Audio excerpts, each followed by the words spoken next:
আসসালামু আলাইকুম।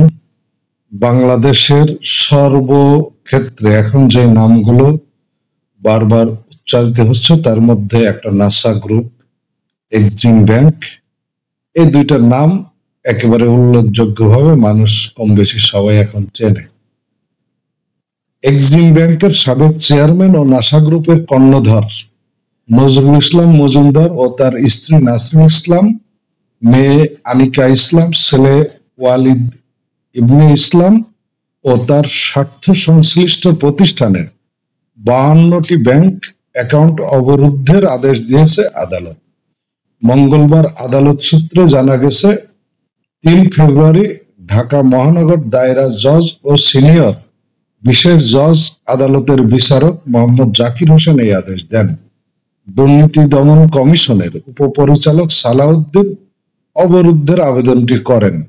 আবেদনে বলা হয়, এক্সিম ব্যাংকের সাবেক চেয়ারম্যান ও নাসা গ্রুপের কর্ণধার নজরুল ইসলাম মজুমদার ও তার পরিবারের সদস্যদের বিরুদ্ধে দুর্নীতির মাধ্যমে বিদেশে অর্থ পাচারের অভিযোগ অনুসন্ধানকালে তার নিজ নামে স্ত্রী নাসরিন ইসলাম, কন্যা আনিকা ইসলাম ও পুত্র ওয়ালিদ ইবনে ইসলাম এবং তাদের স্বার্থ সংশ্লিষ্ট প্রতিষ্ঠানগুলোর নামে ব্যাংক অ্যাকাউন্টের তথ্য পাওয়া গেছে। অ্যাকাউন্ট খোলার সময় থেকে অদ্যাবধি বিপুল পরিমাণ অর্থ লেনদেন হয়েছে, যা অস্বাভাবিক এবং সন্দেহজনক মর্মে প্রতীয়মান হয়েছে।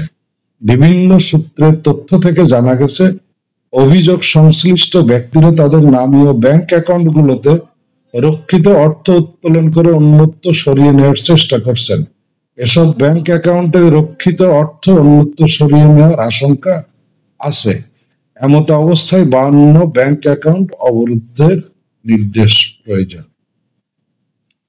তো বিষয়টা বুঝতেই পারছেন যে এখন পর্যন্ত এই যে নাসা গ্রুপের যে চেয়ারম্যান কর্ণধার নজরুল ইসলাম মজুমদার, তার মেয়ে, ছেলে এবং স্ত্রীর যে সমস্ত ব্যাংক অ্যাকাউন্ট রয়েছে সেখানে পর্যাপ্ত পরিমাণ অর্থ রয়েছে বলে ধারণা করা হচ্ছে, এটা দুদকের ভাষ্য মতে।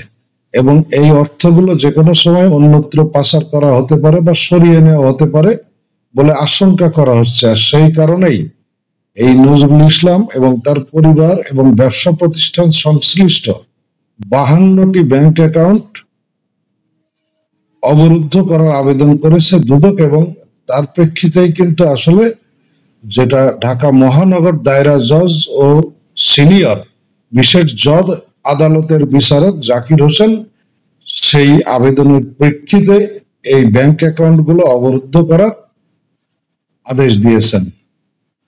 এই হচ্ছে ব্যাপার, যে নাসা গ্রুপের নজরুল ইসলাম মজুমদারকে এবার মনে হচ্ছে যে দুদক একেবারে আষ্টে পৃষ্ঠে ধরবে এবং সে এ যাবৎ যত দুর্নীতি করেছে সেইগুলো বের হয়ে আসবে বলে মনে হচ্ছে। ভালো থাকবেন সবাই।